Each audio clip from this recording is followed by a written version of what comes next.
Hey gang, StopSign49 here. I'm working on my big end of the year anime review project, which I guess is just tradition for me now. But this year it's going to be a little different. I'm actually going to be uploading it as 2 videos. This is turning out to be my biggest project yet, so I'm just going to finish the first half and upload that, then I'll do the second half and upload that later. Hopefully there won't be like more than a month between the 2 videos being uploaded, but yeah, that's just how I'm going to do it this year. However, this project is also themed. I have a specific list of topics that I want to talk about, meaning I'm not actually going to get to talk about a lot of my favorite things from this year.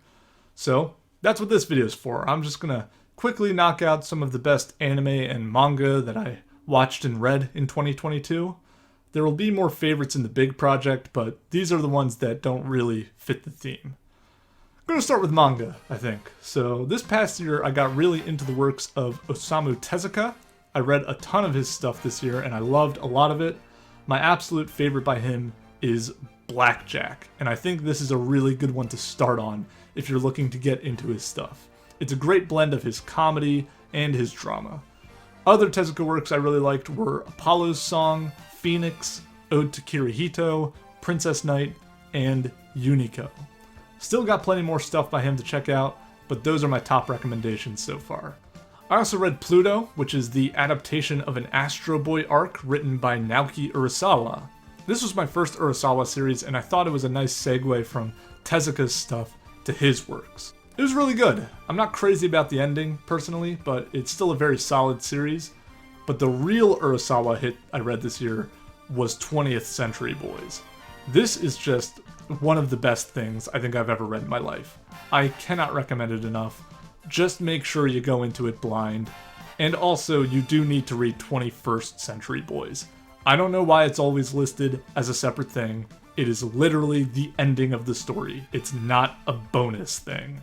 It is the ending, so don't read the synopsis for that one. Just read 20th and then read 21st. They are amazing. It is my second favorite manga now, behind YKK. I read Akira this year, and I fucking loved it. I've always said the movie was pretty mediocre and overrated, but holy fuck, once you read the manga, it changes everything. The manga was amazing, and then I rewatched the movie, and now I love the movie. Seriously, it went from like a 5 to a 9 for me. So, if you're like me, and you didn't like the Akira movie, or you thought it was confusing, read the manga first. I promise it makes it better. There are things in the movie that they literally just do not explain, but they are explained in the manga. I finished Battle Angel Alita this year. I really enjoyed this until the ending, which is kind of a mess. The original ending got rushed due to the author's health concerns, but then he got better, so he made those last few chapters not canon anymore, and instead wrote a sequel series that is apparently really bad. So I'm probably not going to read that, which sucks because this series ends at a pretty terrible point now.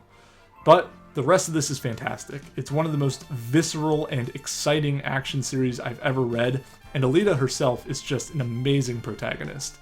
Highly recommend this one. Just brace yourself for a bit of a rough landing at the end. Girls Last Tour, just as incredible as the show, but holy fuck, I cannot believe the show didn't adapt the ending. The ending is really what makes this one special. They should have just done a movie or something. It's criminal that we don't get to see this ending in the anime because it is perfect. Love this series. Definitely recommend checking both the manga and the anime out. And Yet the Town Moves, or SoreMachi as it's sometimes known. This was a really fun and charming little series, very funny and well written. I tried watching the anime after it, but I couldn't really get into it. It's a little slow, and all of the voices are just horribly miscast, in my opinion. But the manga's great. Definitely recommend this. I finished Maison Ikkoku this year. Very sad. I love this series to death. It's in my top 3 now, and it's easily my favorite Takahashi manga. I still like the Urusei anime more, but this is just one of the best rom-coms ever written. Cannot recommend this one enough. I adore it. And finally, Land of the Lustrous. Finally got around to reading this. This really lived up to the hype, though I do think there's a little stretch in the middle where it gets just a tiny bit repetitive. But then we get some huge revelations and twists, and oh man, it just gets crazy. Definitely another one that you need to go into blind. I love the art in this one too. It's really unique and expressive. Just a cool fucking series. Alright, now for anime. Again, there are some shows I loved this year that I'm going to be saving for the big project, but here are some others. For Tezuka stuff again, I watched the 1980 Astro Boy series, which was a blast. Super fun series, lots of action and creative stories. I seriously loved this. I also watched the 1969 Dororo anime, which was also really good. I actually like this better than the manga. Surprisingly dark and violent for a 60s show too. It was pretty raw. No interest in the 2019 one though. And I also really enjoyed the Unico movies, particularly the first one. Very cute and beautiful films. Just a lot of fun.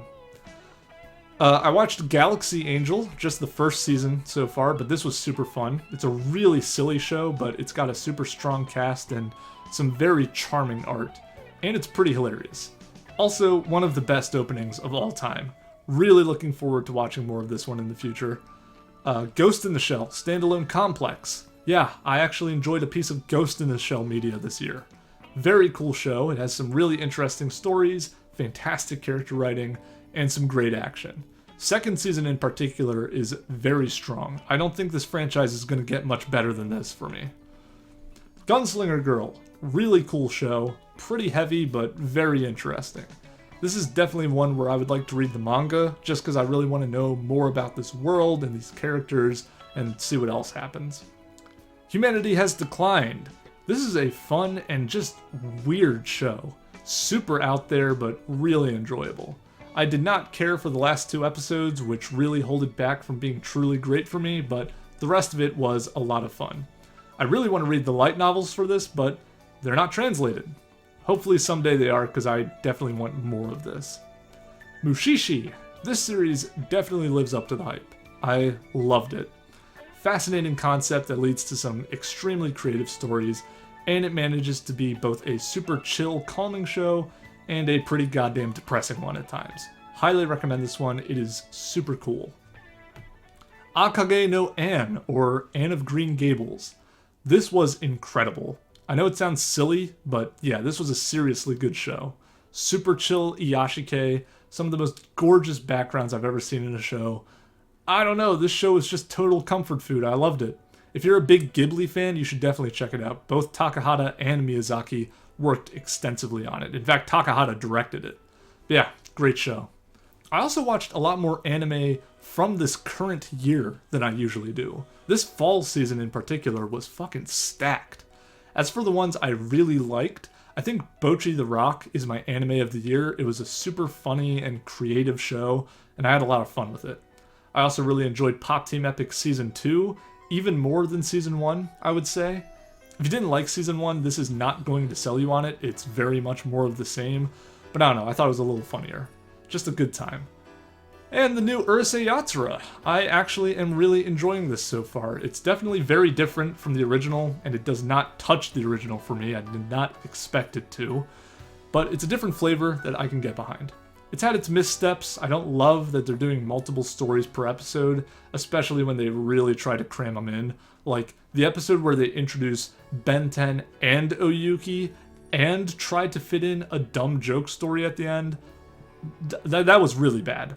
And I'm not in love with all the new voices, especially Benten's, but overall, I think it's been a lot of fun, and it's definitely surpassed my expectations. I am looking forward to more. So that's about it for the stuff that I really liked this year. I watched and read plenty more than that, but those are the real highlights for me. I don't know what else. Game of the year is probably Elden Ring, although I loved Live Live as well. Album of the year has got to be Changes by King Gizzard and the Lizard Wizard, who I saw live in concert, and that was awesome. Don't think I watched any movies from this year. The only one I saw was the Yuru Camp movie, which was disappointing, but I guess that's my movie of the year by default. Yeah. Okay, see you soon with the big video. Bye-bye.